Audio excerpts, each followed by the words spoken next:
잊을만 하고 날이 슬슬 따뜻해진다 하니 어김없이 황사가 찾아왔습니다. 평소에 조용하다 매년 생일날 연락 오는 어색한 친구처럼 연례 행사가 되었습니다. 오늘은 황사는 도대체 어디서 오며 왜 일어나고 없어질 수는 있는지 한번 알아보겠습니다.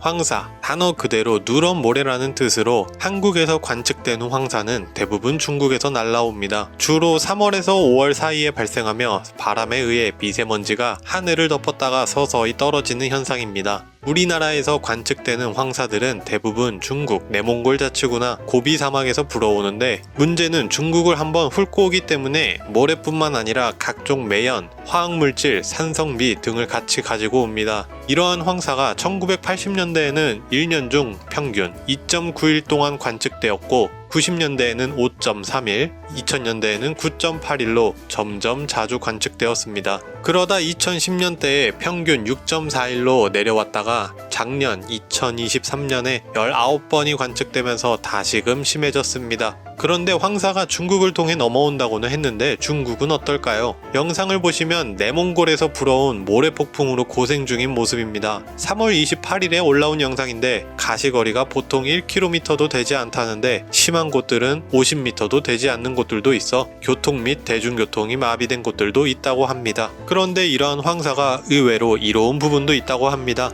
황사는 알칼리성인데 황사가 지나가면서 토양의 산성화를 막아주기 때문입니다. 또한 황사에는 철이 많이 포함되어 있는데 바다의 플랑크톤들에게 영양을 공급해 생태계에 도움을 준다고 합니다. 하지만 사실 얼마나 도움이 될까요? 그런 것보다는 그냥 황사가 없었으면 좋겠는데 방법이 있을까요? 황사를 막는 가장 확실한 방법은 사막화를 막는 것입니다. 하지만 안타깝게도 무리한 개간과 방목, 기후변화로 사막화는 오히려 더 가속화되고 있다고 합니다. 2018년 유럽위원회 공동연구센터에 의하면 지구 육지 면적의 75%는 이미 사막화가 진행되고 있으며 2050년에는 90% 이상이 황폐해질 것으로 예상했습니다. 특히 한국에 직접적인 피해를 주는 몽골과 중국의 경우 이미 국토의 90%와 27% 이상이 사막화가 되었다고 합니다. 이러한 사막화를 막는 방법은 나무를 심어 생태계를 복원하고 강한 바람을 막아 모래의 이동을 최소화하는 방법입니다. 하지만 나무를 심는 건 쉬울 수 있지만 나무가 건강하게 자라고 생태계가 복원될 때까지 관리를 해주는 것은 어려운 일입니다.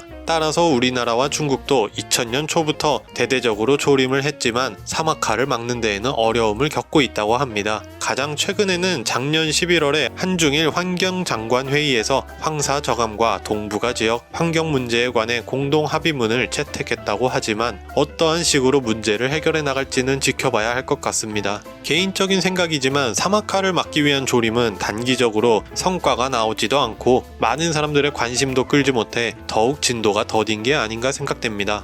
그래도 언젠가 꼭 해결되어 노란 하늘을 그만 보고 마스크 없이 외출을 할 수 있는 날들이 왔으면 좋겠습니다. 조금 늦은 감이 있지만 3월부터 5월까지 황사 피해가 많으니 모두 조심하시기 바랍니다. 이상 비밀 푸는 사람들이었습니다.